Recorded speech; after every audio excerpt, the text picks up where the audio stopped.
Welcome to the presentation of Group 2 on the determination of viscosity of liquid lubricants using redwood viscometer.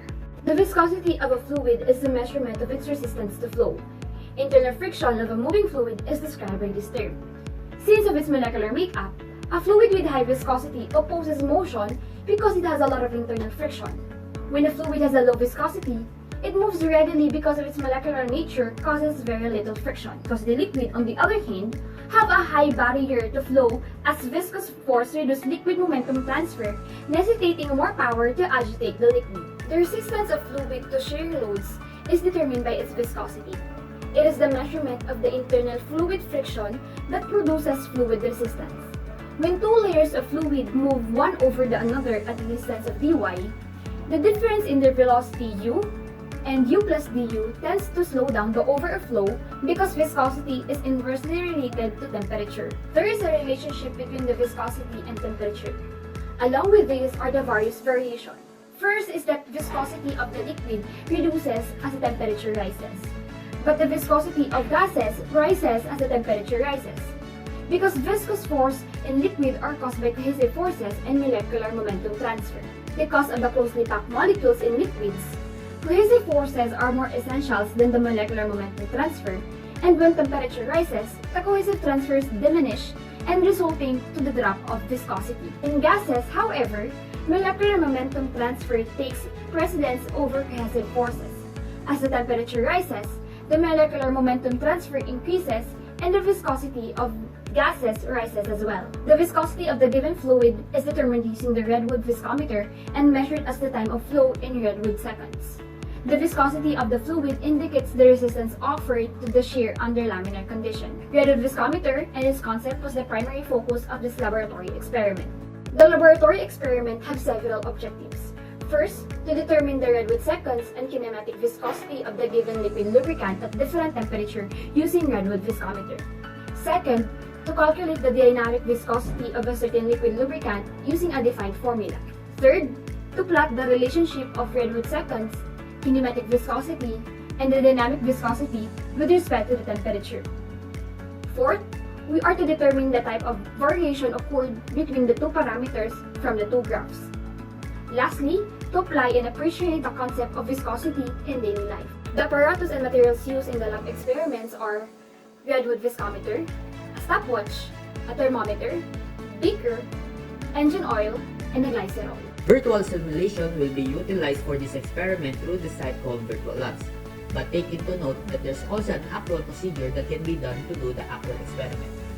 For the procedures of virtual simulation, click on the drop-down list to select fluid. Click on the drop-down list to select temperature.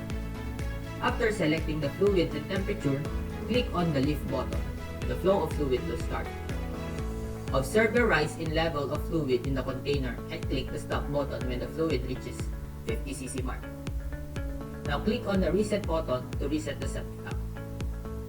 Again, select the next temperature and repeat the procedure for all remaining temperatures.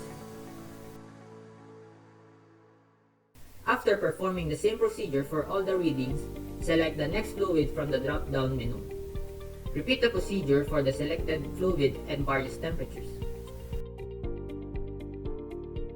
Observe the variation in kinematic viscosity with the change in temperature. Click on the plot button to plot the comparative graph for both fluid and compare the graph between kinematic viscosity versus temperature. Observations and calculations. Using the stopwatch, the redwood seconds was provided by the virtual simulator.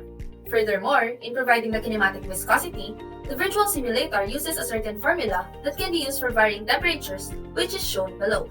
Table 1 shows the observed values of the recorded time to fill the 50 cc mark and viscosity from the simulation results for engine oil given a temperature of 55, 60, 65, 70, and 75 degrees Celsius.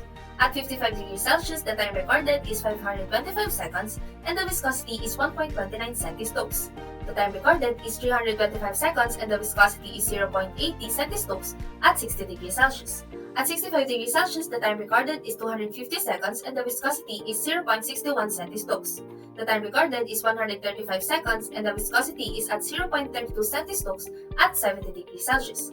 Finally, at 75 degrees Celsius, the time recorded is 85 seconds and the viscosity is 0.20 centistokes. Table 2 shows the observed values of a recorded time to fill the 50 cc mark and viscosity from the simulation results for glycerol at a given temperature of 55, 60, 65, 70, and 75 degrees Celsius. The time is recorded in seconds and the kinematic viscosity is in centistokes. At 55 degrees Celsius, the time is 468 and viscosity is 1.15. At 60 degrees Celsius, the time is 330, kinematic viscosity 0.81. At 65 degrees Celsius, time is 235, kinematic viscosity is 0.57. At 70 degrees Celsius, the time is 118, kinematic viscosity is 0.28. Lastly, at 75 degrees Celsius, the time is 81 seconds and the kinematic viscosity is 0.18 centistokes. For Table 3, we have the densities of engine oil, and for Table 4, we have the densities of glycerol. The dynamic viscosity of a certain fluid can be determined by multiplying their kinematic viscosity of that specific fluid to the density of the fluid at a given temperature, which is expressed mathematically by the equation below. U is equals to V times the density.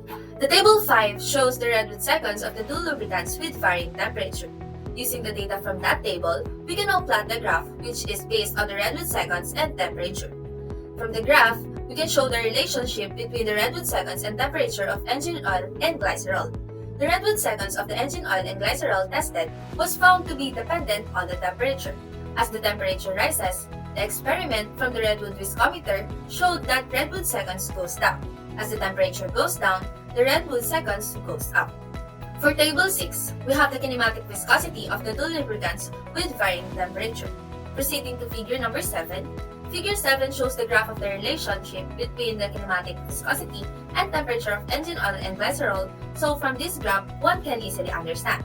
The kinematic viscosity of engine oil and glycerol tested was found to be dependent also on the temperature. As the temperature rises, the experiment showed that the kinematic viscosity goes down, wherein as the temperature goes down, the kinematic viscosity goes up.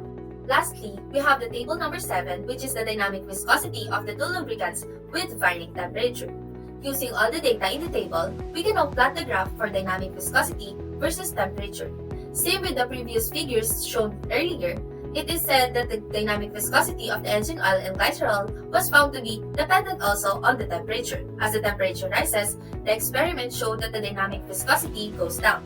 As the temperature goes down, the dynamic viscosity goes up.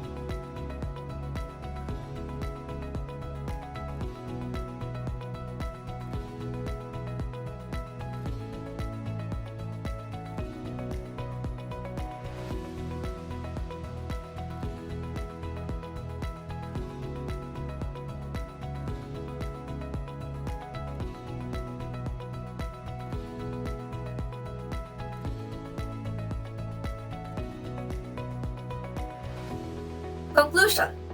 One property of a fluid is viscosity. It is the internal resistance offered by the fluid to the movement of one layer of fluid across an adjacent layer. Dynamic viscosity is defined as the shear required to achieve a unit rate of angular deformation. The viscosity of liquids reduces rapidly as the temperature rises, but the viscosity of gases increases as the temperature rises. As a result, liquids flow more freely when heated, and gases flow more slowly. This means that the viscosity of liquids is proportional to temperature change in an inverse manner, whereas the viscosity of gases is related to temperature directly.